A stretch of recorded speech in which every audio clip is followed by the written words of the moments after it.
Hey, what's up guys? Trader Supremo here. Okay, quick video lang tayo kung paano mag-position size. Okay, so shortcut method para hindi ka nahihirapan kahit nasaan ka man, hindi mo kailangan ng Excel file, shortcut method, no? So ito yung pinaka shortcut, okay? Sobrang dali lang nito, tol, no? So for example, mag-technical analysis tayo, no? For example, ganito. Tapos halimbawa, ang analysis natin ito, halimbawa, yan, range high, and then meron tayong range low, and then meron tayong lows dito, no? Yan. Okay? So, for example, gusto natin mag-long, no? So, punta tayo sa 1 hour. For example, gusto natin mag-long. Yan.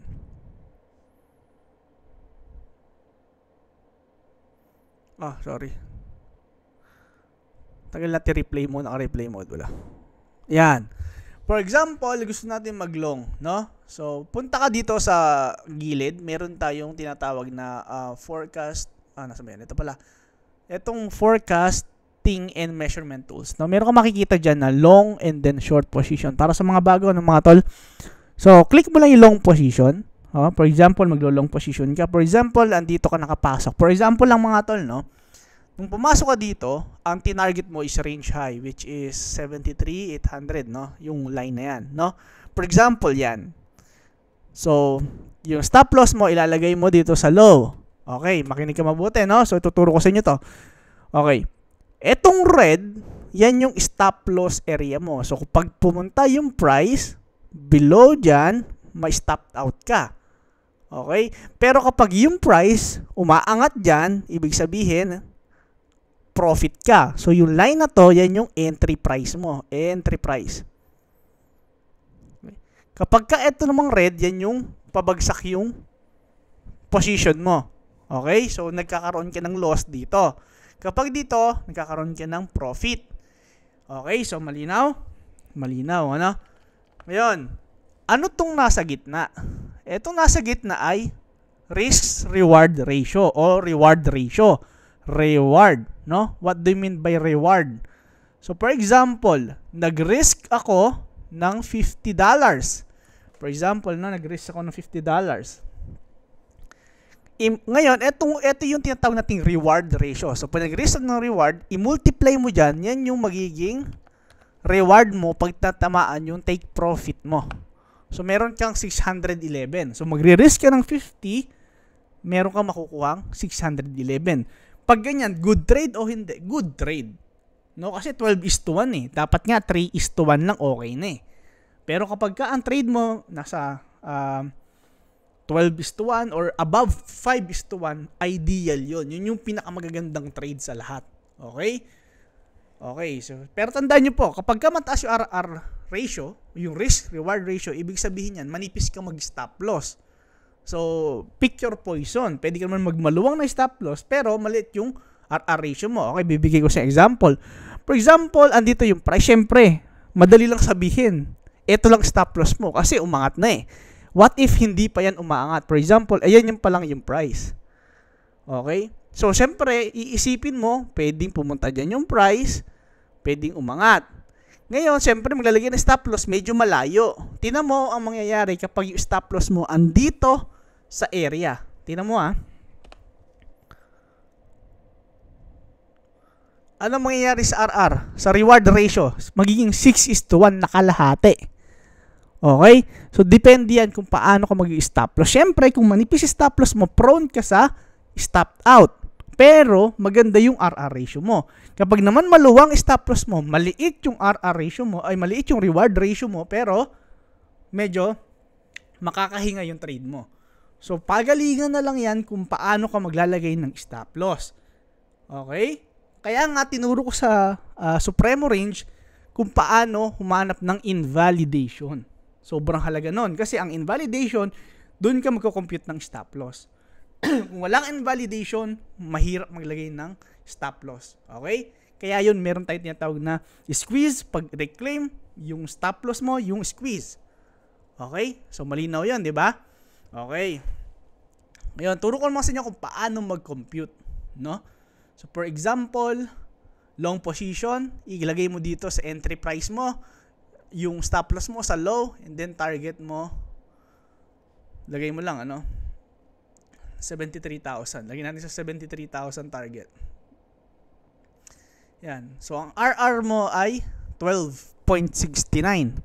Yan. Ito yung reward ratio. Pauulitin ko mga boss, no? 12.69 yan yung reward ratio mo. Ulitin ko lang, ha? Ibig sabihin, kung 50 yung risk, ibig sabihin, yun yung ipupusta ko. Multiply ko 12.69, yan po yung reward nyo, 634. Okay, so paano mag-compute ng position size? Sobrang dali lang nito. Shortcut method. Kuhain mo yung stop loss. Ilang percentage yung stop loss mo? 2.59%. Sulat natin, no? So, stop loss mo ay 2.59%. So, kung 2.59%, i-convert natin yan sa numerals. Kasi percentage yan eh.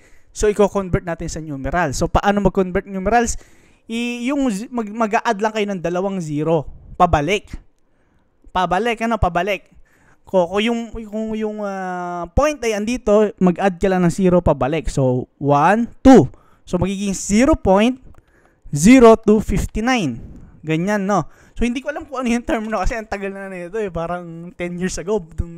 Hindi. Parang elementary po ito na ituro eh. So, hindi ko alam na kung paano term yun. Basta, i-adjust nyo lang yung 2 zero. Ganun mag-convert ng percentage to numerals. So, meron ka na ngayong denominator. Ano yung numerator? Yung risk. Okay? So, ang mangyayaring formula dyan, risk divided by SL numerals, no? Okay?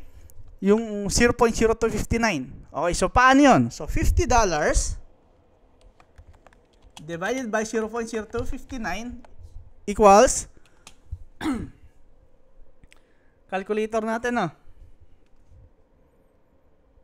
50 divided by 0.0259, ilan? 1930.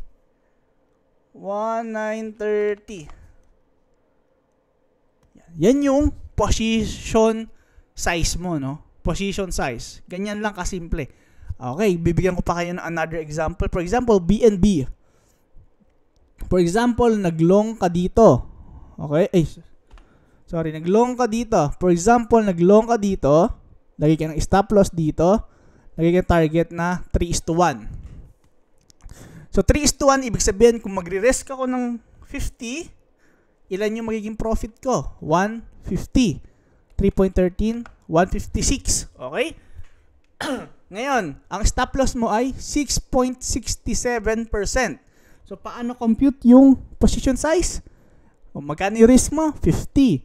Ano yung denominator? Yung stop loss percentage mo, pero in numerals. Paano yun? Adjust mo lang ng 2 zero. So, 0.067.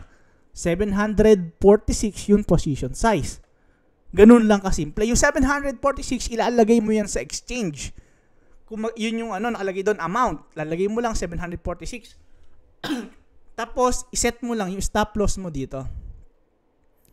Tapos, makikita mo naman yun.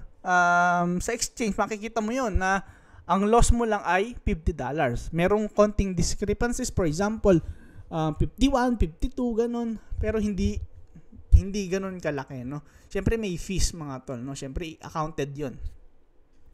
Okay, example ulit. For example, itong si Toncoin, no? For example, naglong ulit ako. Ito. Stop loss ko, ito. Tapos 3:1 yung target ko. O sabihin natin target mo ito. Yan. So, ilan? 3.28 yung RR ratio, yung reward ratio mo. Ibig sabihin, kung 50 ang risk ko, ilan yung reward? 3.28. So, 164 yung kikitain ko kapag ka nag-risk ako ng 50. Ngayon, paano ko compute yung position size? Yung risk mo, 50, divided by, ilan? Yung percentage ng stop loss in numerals. So, adjust mo lang ng 2 zero. 0.067 So, $826, yun yung position size mo. Tapos, iseset mo lang yan doon sa exchange, maglalagay ka lang ng stop loss dito sa stop loss area mo. No? Makikita mo yan, pag nilagay ka ng stop loss, makikita mo yan sa exchange na ang talo mo lang is 50 kapag na-hit yun. Okay? So, ganun lang kasimple. So, computed mo. Kahit na matulugan mo yan, kapag ka alam mo, okay, 50 lang pag na-stop out ako, entry na lang ako ulit kapag ka mali. So, at least alam mo, 50 lang yung talo mo. Hindi yung pag natalo ka, surprise. Meron kang talong 500, may talo kang 100. Diba? For example, again, bibigay ko yun ng 10 example para hasang-hasa na kayo after nito. For example, ito, maglolong ako dito. Kunin mo yung long position, plot mo yan, lagay ka ng stop loss dito, lagay mo dito. So, ilan yung RR ratio mo? 4.67 o reward ratio mo, 4.67. So, kung nag-risk ako ng 50, nanalo ako sa trade, 233 yung makukuha ko. So, kung 233 yung makukuha ko, good trade ba yon? Yes. Ngayon, paano ko kukumputin yung ilalagay ko sa exchange? Ilan yung risk mo? 50. Saan mo siya i-divide? Sa risk, sa percentage ng stop loss. Ilan yon? 5.63%. Divide mo lang siya. 0.0563. 888 yung ilalagay mo sa exchange. Tapos, iset mo lang yung stop loss. Okay, huwag nyo kalimutan iset yung stop loss. Hindi po automatic kapag ka nag-compute yun ng position size, hindi mo na kailangan maglagay ng stop loss. Mali po yun. Maliliquidate kayo.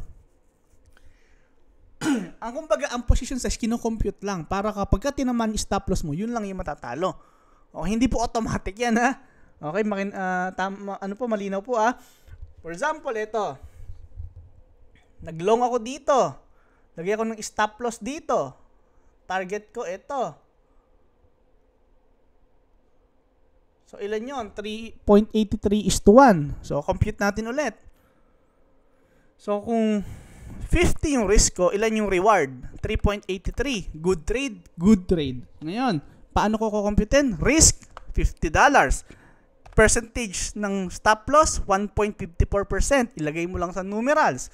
So, 0.0154. 3,246. Yan yung position size mo. Okay? Okay. Ngayon, ulitin ko sa mga medyo hindi alam kung paano mag-convert ng percentage. I-adjust mo lang ng 2 zero. For example, ganito. 5.68%. So, para maging numerals yan, i-adjust mo lang siya ng 2 zero. Ay, sorry. So, 5.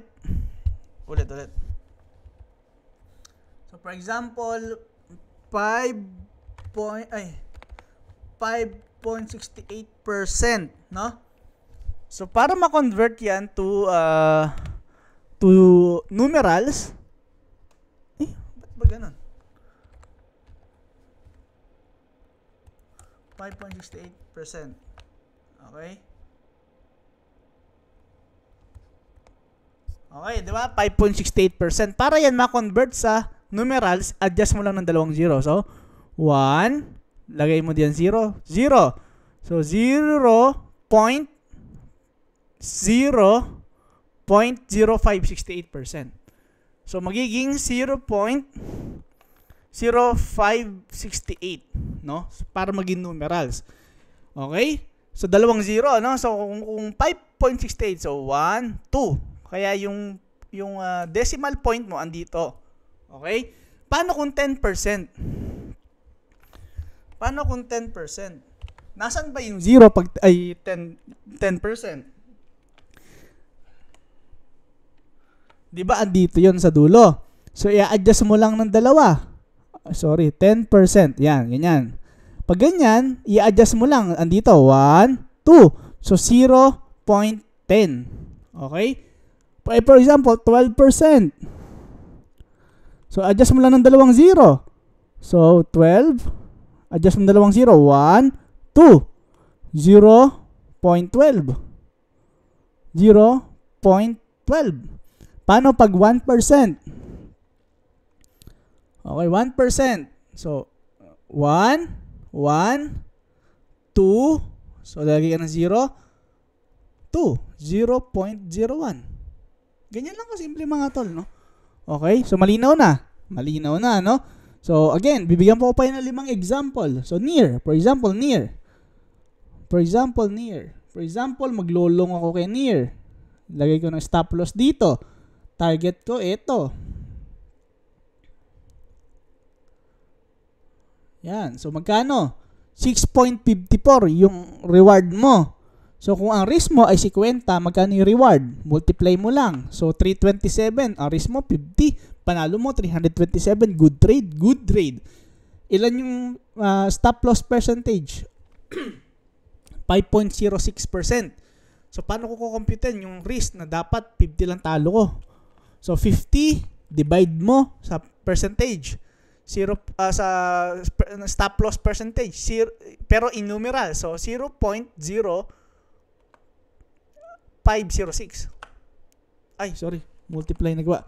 50 divided by 0.0506.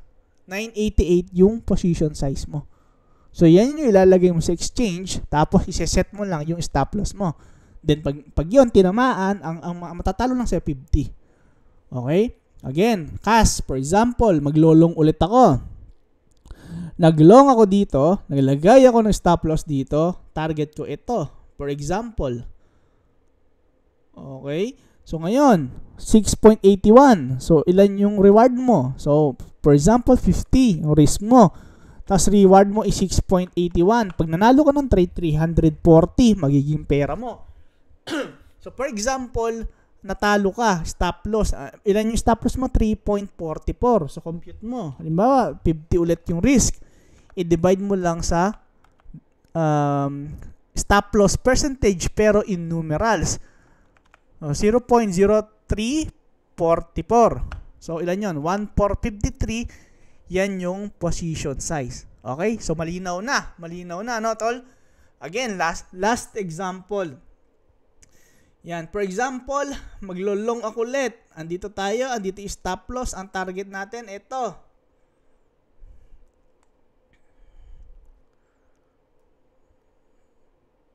So, ang reward niya ay 6.63. So, pagka nanalo ko, ang risk ko 50. Pag nanalo ko, ang reward ko, 6.63. Ito yun, no? Ito. Oh, ngayon, ilan yung percentage change ng stop loss? 6.76% ang stop loss. So, risk mo 50, divide mo lang sa percentage ng stop loss, pero in numeral. So, 0.0676. 739 yan yung position size mo. Ganun lang siya kasimple. Okay, so mabilisan yan. Ano? Ngayon, reviewin ko ulit sa numerals. Alam ko, marami ulit magtatanong. For example, 5%. Okay? Paano yan i-convert sa numerals?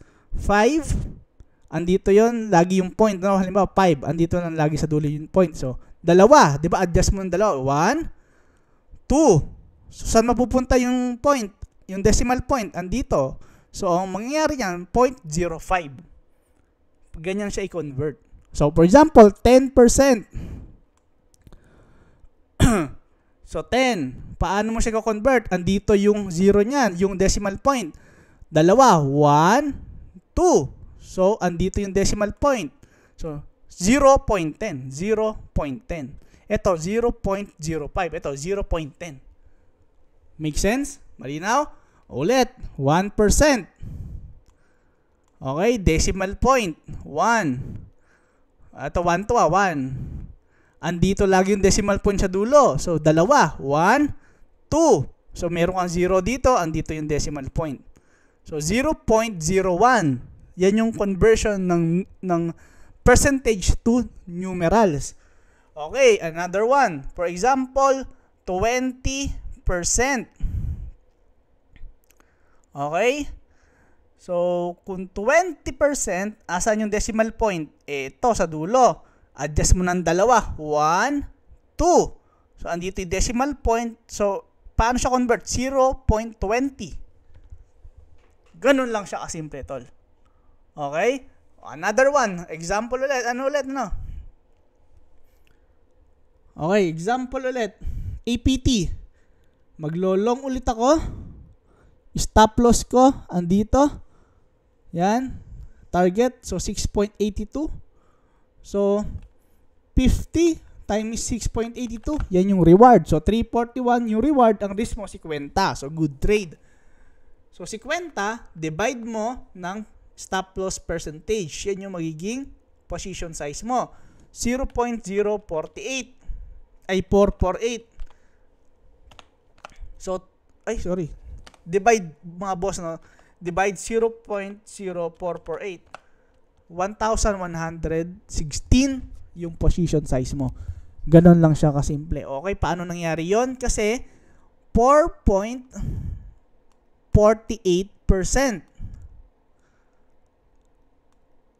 So, pag kinonvert yan sa numerals, so 4 ito decimal point, ito decimal point, 4.48, di ba? Ano sabi natin? Dalawa. So, 1, 2. So, andito yung decimal point, andito yung 0. Kasi dalawa, di ba? So, 0.0448. So, pag dinivide mo yan, 50 divided by 0.0448. 1116 ang magiging position size mo. Okay, sobrang